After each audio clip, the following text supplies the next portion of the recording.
आजवरच्या आपल्या पित्याचे घाबरवणारे, करारी, धडाडी भरणारे, भेदक आणि जिद्दी रूप शहजादीच्या म्हणजे जिनतुन्निसाच्या मनातून कोलमटले. बादशहाहून हुकूम सोडणारा बाप तिने पाहिला. दख्खनेत येऊन 26 वर्षे नियतीशी झुंज देऊन शेकडो पराभव पचवून सुद्धा हार न मानणारा गाजी तिने पाहिला. सत्ता संघर्षासाठी अत्यंत हीन राजकारण करून सत्ता मिळवणारा हुकुमशहा तिने पाहिला. आणि आता समोर मृत्यूशी झुंज देत भूतकाळाची उजळणी करणारा 88 वर्षांचा हरलेला भल्या मोठ्या लांबलचक शोकांतिकेचा नायक तिच्या समोर होता. बेगमसोबत प्रेमाचे बोल बोलणारा शोहर नाही पाहिला व इश्कात बेफिकीर होऊन बेछूट वागणारा आशिकही नाही पाहिला. इतका सत्तालोलूप आणि युद्धवेळा पुरुष म्हणजे फक्त औरंगजेब नावाचा तिचा बाप. तिला एक प्रश्न नेहमी सतवायचा.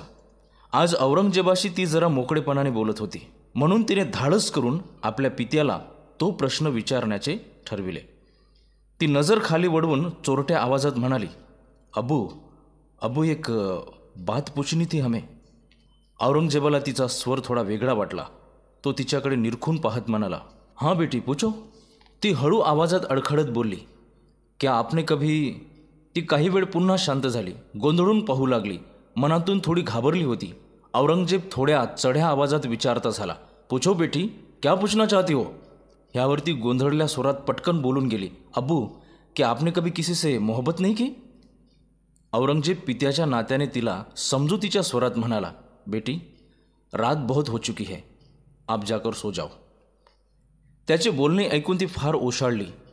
तिला उगीच लाजल्यासारखं झालं. ती निघून गेल्यावर औरंगजेब बिछाईतीवर आडवा झाला.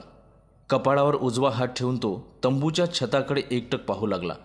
औरंगजेबाच्या मनातल्या कधीही न उलगडणाऱ्या हळव्या आठवणींच्या संदुकाचे दार अलगद उघडले गेले. त्यातून अत्तराच्या असंख्य कुप्या उघडून त्यातून सुगंध दरवळावा तशा आठवणी त्यांच्यासमोर दरवळू लागलेल्या. त्यावेळी औरंगजेब बादशहा नसून राजपुत्र होता. त्याच्यावर बादशहा शहाजहानने कंदाहार किल्ला जिंकण्याची जबाबदारी टाकली होती. सोबत वजीर शादुल्ला खानाला सुद्धा पाठवले होते. कंदाहार किल्ला मोगलांसाठी लष्करी आणि व्यापारीदृष्ट्या महत्त्वाचा होता. परंतु रसद आणि तोफखाना अपुरा पडल्यामुळे औरंगजेबाला पराभव पत्करून परतावे लागले. त्यात औरंगजेबाला अपयश आल्यामुळं शहाजहान प्रचंड चिडला आणि त्याने औरंगजेबाची बदली दख्खनच्या सुभ्यावर केली. औरंगजेब खट्टू मनाने तिकडे जायला निघाला. जाताना त्याने बुऱ्हाणपुराला आपली मावशी मल्लिका बानू हिच्याकडे जायचे ठरवले. बघता बघता शहजादा औरंगजेब आणि त्याचा मित्र मुर्शिद खान मावशीकडे पोहोचले. बराच वेळ झाला तरी त्याचा काका सैफ खान आणि मावशी मल्लिका बानू आली नाही. म्हणून औरंगजेब जागचा उठला. त्याला पाहून मुर्शिद पण उठला. तो बाहेर आला आणि मागे 2 हात बांधून बागेतली सुंदर दृश्य बघत उभा राहिला. मागोमाग मुर्शिद खान सुद्धा आला. त्या बागेमध्ये काही स्त्रिया हातात परडी घेऊन त्यात फुले गोळा करत होत्या. अचानक त्याच्या कानावर एक मंजूळ स्वर पडला, ए रुको, मैं अभी तोड़ती हूँ. तुम्हें क्या लगा, मैं तोड़ नहीं सकती, अब तो तोड़ कर ही दिखाऊंगी. औरंगजेबाचे कान आणि डोळे दोन्ही त्या मंजूळ आणि मधाळ आवाजाने वेधून गेले. त्या स्त्रियांमधील एक स्त्री दोन्ही हात कमरेवर ठेवून आंब्याने लगडलेल्या एका फांदीखाली थांबली होती. औरंगजेबाने तिच्याकडे क्षणभर पाहिलं आणि पाहतच राहिला. ती फार फार तर 22 ते 25ली असेल. आंबे तोडण्यात मग्न असल्यामुळे डोक्यावरची तिची ओढणी कधीच कमरेवर येऊन खाली लोडू लागली होती. त्यामुळे तिचे दाट कुरडे काळेभोर केस कमरेपर्यंत येऊन कमरेच्या झुडकेसरशी भुरूभुरू उडत होते. कपाळाच्या खाली हलकासा उतार आणि पुन्हा नाकाचा उभार. त्याचा शेंडा तासल्याप्रमाणे अगदी बारीक, नाजूक, गोलाकार पण तीक्ष्ण होता. त्या घटांची मोहक वडणे बघून त्याच्या अंगावर एक गार वाऱ्याची झुडूक पार झाल्याचा भास झाला. धमन्यातून रक्त वेगाने धावू लागले. काचोडीच्या बाह्यांमधून गोरेपान दंड उठून दिसत होते. हरणासारखी निमुळती होत गेलेली कंबर, घागऱ्यातून स्पष्ट आकार समजू शकणारा भरीव पृष्ठभाग, निमुळते होत गेलेले पाय आणि पोटऱ्या. देशविदेशातल्या असंख्य स्त्रिया त्याने पाहिल्या होत्या, पण असे अद्भुत, मोहक, आकर्षक सौंदर्य त्याने आजवर कधीही पाहिले नव्हते. फार लांबून कुठून तरी हुजूर असा आवाज त्याच्या कानावर पडत होता. पण पापणीही न लवू देता तो त्या ललनेकडे अनिमिष नजरेने पाहत होता. जसा आवाज जवळजवळ आणि स्पष्ट होऊ लागला तसा तो भानावर आला. शेजारी मुर्शिद खान आवाज देत उभा होता. मुर्शिद आल्याची चाहूल लागल्यावर त्याने त्याच्याकडे पाहूनच मानेनेच काय आहे असे विचारले. त्यावर तो उद्गारला, हुजूर आपकी मौसी का संदेशा आया है. त्यावर औरंगजेब पहिल्यांदा दिलखुलास असला आणि मुर्शिदला म्हणाला, उन्हें संदेशा भेजो और बताओ हमारी तबीयत ठीक नहीं है, और संदेशा भेजने के बाद आप यहाँ आओ, हमें आपसे कुछ जरुरी बात करनी आहे. जी हुजूर. असे म्हणत मुर्शिद निघून गेला. औरंगजेबाने त्याची बैठक बदलली नव्हती. त्याच्या आवाजात, वागण्यात, हालचालीत एक प्रकारची बेफिकिरी आली होती. थोडा वेळ शांत बसून त्याने एक दीर्घ श्वास सोडला. तोंडातल्या तोंडात शायद हमें इश्क हो गया है असे पुटपुटत उभा राहिला. पाठीवर हात बांधून फेऱ्या मारू लागला. त्याला आश्चर्य वाटत होते. आपल्या शाद्या झाल्या, मुले झाली, संसार थाटून इतकी वर्षे उलटली. आग्र्यात आपल्या विरुद्ध एवढे मोठे राजकारण शिजत आहे. त्या मुलीला पाहण्यापूर्वी आपल्या डोक्यात विचाराचे किती भयानक काहूर माजले होते. तिला पाहिल्यानंतर आपल्याला असं काय झालं? स्त्री आपल्यासाठी नवीन प्रकार नाही, तरीसुद्धा वयाच्या 35व्या वर्षी ही अवस्था व्हावी. थोड्या वेळात मुर्शिद आला. त्याला बसायची आज्ञा करून औरंगजेबसुद्धा बसला. हळू आवाजात तो बोलू लागला, मुर्शिद हमें वो लड़की चाहिए. औरंगजेबाच्या ह्या वाक्याने मुर्शिद थोडा गोंधळला. आश्चर्याने डोळे वर करून त्याने विचारले, क्या? सुनाई नहीं देता? मुझे वह लड़की चाहिए.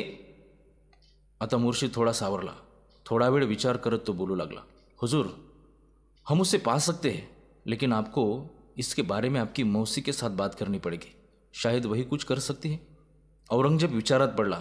मुर्शिदच्या खांद्यावर हात ठेवत तो उत्साहात म्हणाला, मुर्शिद सुनो, अभी के अभी हमारी मौसी को हम बहुत ही बीमार हैं, ऐसा एक संदेशा भेजो, और उन्हें ये भी बताना कि हमने अब तक कुछ खाया भी नहीं. मुर्शिदला औरंगजेबाच्या योजनाची थोडी कल्पना आली. हसतच तो जी हुजूर म्हणून तिथून निघून गेला. हुजऱ्या औरंगजेबाला अपेक्षित अशी खबर घेऊन आला होता. ठीक आहे असं म्हणून त्याने हुजऱ्याला जायला सांगितले आणि तो पुन्हा आपल्या शयनकक्षात जाऊन अंगावर रजई घेऊन झोपला. आपली मावशी आली हे औरंगजेबाला समजले. मावशी शयनकक्षात आली आणि हलक्या आवाजात शहजादे अशी हाक मारून त्याला उठवायचा प्रयत्न करू लागले. तो जागाच होता, पण झोपायचे नाटक करत होता. 2-3 हाका ऐकल्यानंतर त्याने कणल्यासारखा आवाज काढला. मल्लिका बानू म्हणाली, शहजादे, जब से आपकी खबर हमें पता चली तब से हम बेचैन हैं. आपकी तबीयत के बारे में पता चला और ऊपर से आपने कुछ खाया भी नहीं. शहजादे, क्या है आपकी बीमारी की वजह? क्या हम शाही हकीम भिजवा दे? उसकी कोई ज़रूरत नहीं. औरंगजेब गडबडून म्हणाला. मावशीला थोडा संशय आला. काही वेळ ती शांत बसली. पुन्हा औरंगजेबावर नजर रोखून ती म्हणाली, सच बताओ शहजादे, क्या बात है? त्याने मुर्शिदकडे अपेक्षेने पाहिले. मुर्शिदला समजले. ते सांगू लागला, हुजूर ये आला, मामला थोड़ा संजीदा है. इसके बारे में हुजूर आपसे कुछ नहीं बोलेंगे. आपकी इजाज़त हो तो हम अकेले में बात कर सकते हैं. काही क्षण विचार करून ठीक आहे असं म्हणत मावशी जागेवरून उठली आणि मुर्शिदच्या मागोमाग बाहेरच्या दरबारी कक्षात आली. तो हळू आवाजात बोलत मल्लिका बानूला सर्व सांगू लागला. काही वेळानंतर दोघंही औरंगजेबाजवळ आले. औरंगजेबाकडे रोखून बघत मल्लिका बानू म्हणाली, यह बात है तो आपने सीधे हमसे क्यों नहीं बताया? उस लड़की का नाम हीरा है, मगर हमें शोहरत से बात करनी पड़ेगी. फिर करो ना. असे उतावीळपणे औरंगजेब पटकन बोलून गेला आणि स्वतःच लाजला. मल्लिका बानू समजुतीच्या स्वरात म्हणाली, मैं आपके हालात समज सकती हो शहजादे. तिला ठाऊक होतं औरंगजेबाच्या मनात जी गोष्ट असेल ती तो मिळवूनच घेतो. दुसऱ्या दिवशी पहिली नमाज उरकल्यावर सकाळी सकाळी सैफ खान औरंगजेबाच्या तंबूसमोर हजर झाला. आता औरंगजेब हिराबाईची वाट पाहू लागला. दुपारी मलमलच्या कापडाने सजवलेली पालखी छावणीत दाखल झाली. तंबूच्या समोर पालखी पायउतार झाली. पडदे बाजूला सरले गेले. त्यातून पायाचा एक नाजूक मेहंदी लावलेला तडवा बाहेर आला. सगळे प्राण डोळ्यात आणून पालखीतून बाहेर येणाऱ्या स्त्रीकडे तो पाहत होता. गडद हिरव्या रंगाचा घागरा आणि काचोडी तिने घातली होती. डोक्यावर सोनेरी रंगाचे रेशमी पारदर्शी ओढणी घेतली होती. तिच्यावर खिळलेली दृष्टी न हटवता औरंगजेब मुर्शिद खानला म्हणाला, सुभान अल्लाह, क्या खूबसूरती है, क्या कारिगरी है, म्हणत तिला आपल्यासोबत तंबूत येण्याची आज्ञा केली. औरंगजेब हिराच्या प्रेमात इतका बुडाला की 9 महिने तो त्या महालातून बाहेर आलाच नाही. सुभेदारीवरच्या कामाकडे त्याचे पूर्ण दुर्लक्ष झाले. मुख्य अधिकाऱ्याने त्याने भेटणे जवळपास बंदच केले. 9 महिने उलटल्यावर एक दिवस त्याचा जनानखाना आग्र्याहून बुऱ्हाणपुराला पोहोचला. नाईलाजाने आणि नाखुशीनेच तो दिलराज बानूला भेटायला त्याच्या राहत्या महालात गेला. पण हिराबाईविषयी तिला आधीच कळल्यामुळे ती औरंगजेबाशी नीट बोलत नव्हती. त्याची चिडचिड झाली. तो वैतागून म्हणाला, बेगम, उस वक्त हमें जो ठीक लगा हमने किया और आगे ही ऐसा ही करते रहेंगे. हम आपके महल के कोई परिंदे नहीं हैं जो आप हमें कैद करके रखेंगे. हम शहजादे हैं. जो चीज़ हमें पसंद हो हम उसको पाकर ही रहते हैं. वातावरण अजून बिघडू नये म्हणून तो तिथून लगेच निघून आला. हिरा त्याची वाट पाहत शयनकक्षात बसली होती. ती गवाक्षातून बघत दूर कुठेतरी हरवली होती. औरंगजेबाने मागून येऊन हिराच्या कमरेला विडखा घातला आणि मदहोश स्वरात विचारले, कहा खो गई हो हिरा? तिने नीरसपणे डाव्या कोपऱ्याने त्याला मागे ढकलण्याचा प्रयत्न केला. छोडो म्हणत ती त्याला दूर लोटू लागली. त्याची पकड घट्ट होती. तिला अजून जवळ ओढत तो म्हणाला, क्यों क्यों हमारी बेगम साहिबा, यह इसलिए आप खफा हो? हिरा काहीच बोलली नाही, पण तिच्या नाराजीचे कारण त्याला कळले. तो तिला समजावत म्हणाला, हिरा हिरा हम पर यकीन करो. पिछले 35 सालों में हमने सिर्फ बड़े महल, पैसे, हाथी घोड़े, तोहफे, जंगे, बहता हुआ खून, खून से लथपथ लाशें, इतना ही देखा. मगर तुम्हें देखकर पहली बार इश्क से दीदार हुआ है. पहली बार जीने के लिए एक खूबसूरत वजह मिल गई है. पहली बार जिंदगी में हुकूमत के अलावा और भी कुछ चीज़ें रहती हैं, यह पता चला. पहली बार ऐसा लगा कि जिंदगी के कुछ मानी भी होते हैं, मतलब भी होते हैं. आपका ओहदा हमारे सभी बेगमों से भी ऊपर है हिरा. हम आपको कभी हमसे जुदा नहीं होने देंगे. 2 अश्रू हिराच्या मानेवर पडले. ती शहारली. तिने मागे वळून पाहिले तर औरंगजेबाच्या डोळ्यात खरेच अश्रू होते. ती पूर्ण त्याच्याकडे वळली आणि त्याला घट्ट मिठी मारली. एक दिवस महालातल्या दरबार कक्षात औरंगजेब महसुलाच्या हिशोबाची कागदपत्रे नीट तपासून पाहत होता. हिराची काळजी घेणारी दासी महालाच्या दारावर येऊन बराच वेळ थांबली होती, पण कामाकडे त्याचे दुर्लक्ष होऊ नये म्हणून औरंगजेबाला कुणीच निरोप दिला नाही. सकाळी आलेली दासी संध्याकाळच्या नमाजाच्या वेळेपर्यंत तिथेच ताटकळत उभी होती.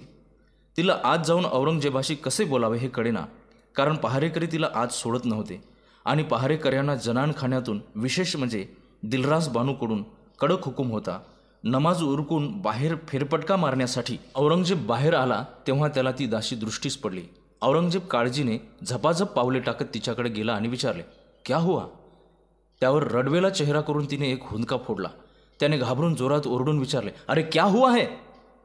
दासी, शहजादे हिराबाई, शहजादे हिराबाई एवढेच 2 शब्द उच्चारून हुंदके देत रडू लागली. औरंगजेब घाबरला. जीवाच्या आकांताने तो तिच्या महालाकडे धावू लागला. महालाच्या दरवाजावर पहारेकरी नव्हते. त्याच्या मनात पाल चुकचुकली. तो धावत जिन्याने वर गेला. तिच्या शयनकक्षाच्या बाहेरपर्यंत माणसे जमली होती.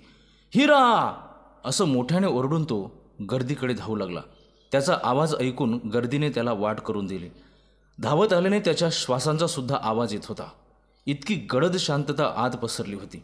आतले दृश्य पाहून तो जागेवरच बसला आणि मांडीत डोके खुपसून जोरजोराने रडू लागला. हिरा ह्या जगाला अलविदा म्हणून फार दूर निघून गेली होती. पांढऱ्या कपड्यात तिचा देह गुंडाळला होता. उशाला हकीम बसलेला होता. गर्दी जमली होती, पण एवढ्या गर्दीत औरंगजेबशिवाय तिथे कोणीच रडत नव्हतं. किरकोळ आजाराचं कारण होऊन हिरा औरंगजेबाला कायमचं एकटं सोडून निघून गेली होती. सुरकुतलेल्या गालावर डोळ्यातून एक टपोरा थेंब ओघळत आणि पांढऱ्या दाढीत घरंगडत जाऊन नाहीसा झाला. हताश औरंगजेब म्हणाला, हमने भी इश्क किया था बेटी, हमने भी इश्क किया था.